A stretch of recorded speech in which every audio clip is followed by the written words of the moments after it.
Guys, it is basically like my personal holiday. It is National Beer Lovers Day. And we're better to celebrate than some of the Houston area's best craft breweries.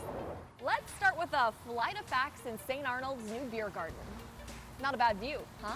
This is one of the country's more than 6,600 craft breweries. And according to the Alcohol and Tobacco Tax and Trade Bureau, up to 3,000 more are in the works. They put more than 450,000 people to work and made nearly $68 billion for the U.S. economy last year. Here in Texas, there are more than 200 breweries, like No Label and Katie, and they're serving up a $4.5 billion impact. We're talking about 1.1 million barrels produced a year. That's more than 41 million gallons, or about 65 Olympic swimming pools of beer. And I'll tell you what, Pearland's Backfish Brewing is one of about 40 craft breweries just in the Houston area.